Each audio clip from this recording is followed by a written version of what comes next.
The fall-off of Sony has to be studied. Helldivers 2 was a clear, runaway favorite for Game of the Year for 2024. A multiplayer, cooperative, PvE shooter with fair monetization and a breadth of content and customization in the year 2024 took the gaming scene by storm. Sony deciding to finally release a game day one on PC alongside the PlayStation version. The hype and adoration behind Helldivers 2 was something to behold, and the community embraced the game like few others, embracing the roleplay of defending Super Earth. The memes that flowed were hilarious and on point, propped up by gameplay that was simple on the surface but so fun and replayable that many people came back for more and more. And in one single decision, Sony threw away all the goodwill for absolutely no reason. This didn't have to happen.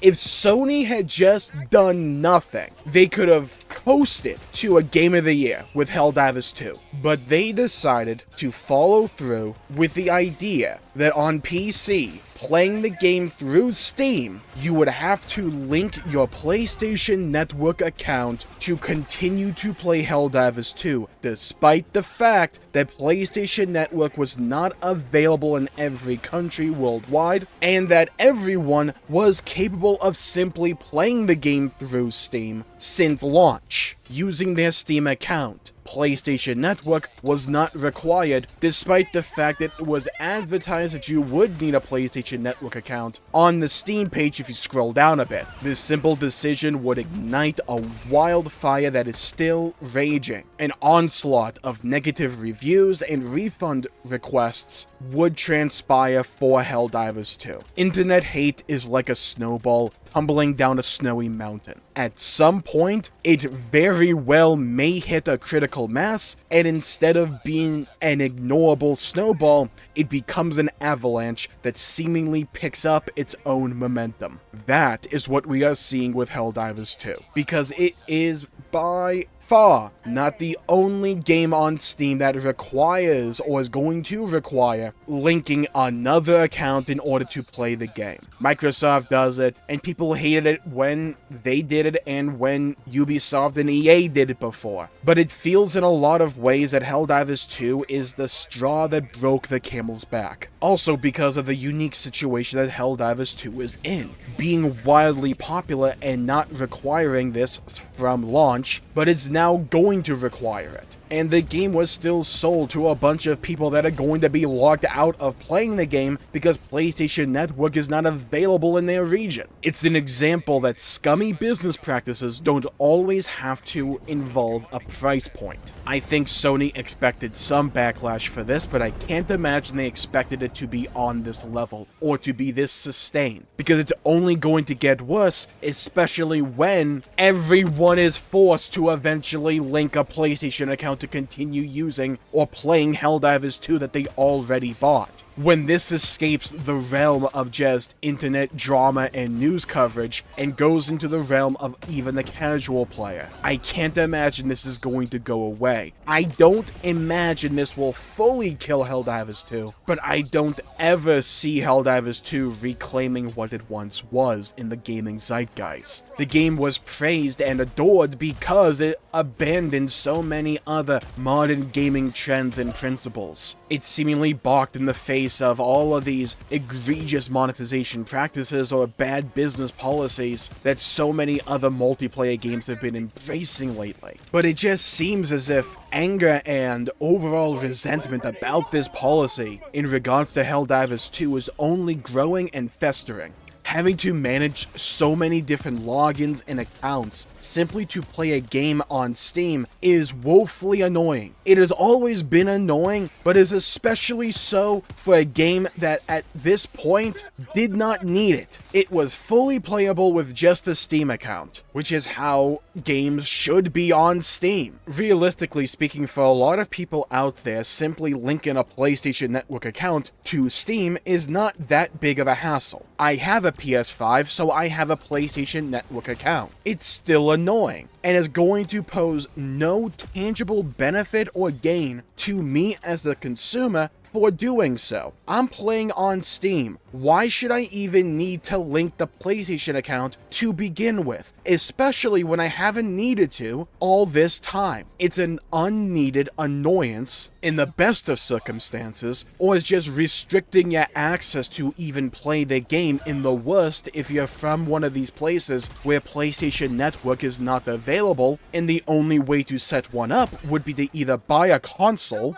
or to break TOS. It amazes me sometimes how Sony and all of these big companies can just fumble the bag for no reason. All you had to do was nothing. That's not an exaggeration. That is not metaphor. It's not a euphemism. It's not anything. You simply had to do nothing and allow the hard-working developers to continue putting out quality content for the user, for the players, to keep doing their thing. You had to do nothing, and you couldn't get that right. This may seem like an over-exaggeration from a lot of people, and I can understand that, because on the surface, and when you view this in a vacuum, as I talked about a couple days ago, all that's being asked is to link a PlayStation Network account. But nothing exists in a vacuum, now does it? In a world where so many other games require or ask you to link another account, to have another username and password that you have to remember or write down somewhere. It's annoying. People just want to play the game. They don't want to have to think about this crap for every single game. It's annoying. And for the consumer, the justification behind the business practice is irrelevant. No one cares about it. It's annoying. That's the end-all and be-all of the discussion. Or, it locks you out from playing to begin with. I'm glad this conversation is finally happening, because it's about time. If I'm playing your game through Steam, I should never, ever, ever need to use another login. It should use my Steam account, and that's it. This goes for Microsoft, Ubisoft, EA, whatever. If I'm playing on Steam, use my Steam account. I shouldn't have to use another login, or launch the game to launch another launcher, or whatever. It's annoying. Stop doing it. No, I don't want your bloatware taking up space in my computer, potentially bogging it down. No, I don't want to allow some kernel-level anti-cheat. It's annoying. I don't want to have to do it. It's one of the reasons I stay away from a lot of multiplayer games nowadays, or at least pick and choose my battles. So what's gonna come from this? I don't think I see a world where Sony backs down here. As I talked about a couple days ago in a video, I think this is Sony laying the groundwork for future investment in PC as a platform. They're coming out with a new overlay for Ghost of Tsushima, where you can see your profile from PlayStation Network, your trophies, friends list, and all that, for the online integration aspects for Ghost of Tsushima. I imagine they will want to bring that into Helldivers 2 as well, hence requiring people to have a PlayStation Network account. My opinion, just make it optional. If people want to connect their PlayStation account, sure, let them, but don't force it. But that's what I think this is all in service of. I think Sony miscalculated. I don't think they expected the pushback. I don't think anyone expected the pushback to be this severe, to where the negative reviews for Helldivers 2 on Steam are now in a race to the bottom with Overwatch freaking 2. I don't think anyone expected it, but like I said, internet hate is a snowball tumbling down a mountain, and at some point it hits that critical mass where it becomes an avalanche. I think we're well past that point here with Helldivers 2. A game that was such an easy lock for Game of the Year because it defied so many modern gaming multiplayer trends. Slipped up once. And yeah, it sucks because there's a lot of passion and hard work that went into Helldivers 2 from both the developers and the community. It was a ton of fun, even just following the progress of the game and all that. And the little bit that I did play was really enjoyable. Took one decision by Sony. One. I can't imagine the game's gonna completely die off, right? Like, I don't think anyone's expecting that to happen, but I don't see the game going back to the high that it once was, or was at. Especially when that notification pops up for every player on Steam saying, hey, you now have to link your PlayStation account. That is going to be a telling day. And with that, I think I'll call the video there for the day. Thank you all for tuning in. My pleasure for making the video. If you enjoyed it, please leave a like and subscribe. It really helps the channel out and helps support future content, and I greatly appreciate it. Leave a comment down below with your thoughts, your opinions on this whole situation. I know one of the aspects a lot of people don't like about this is that they don't don't want to have to link their account to Sony because Sony has a lot of data breaches. And yeah, that's a legitimate concern in my opinion. But if you liked the video, please leave a like and subscribe. If you really help the channel out and help support future content, I greatly appreciate it. Stay safe, have a great day, and I'll see you all next time. Bye bye everybody, until we meet again.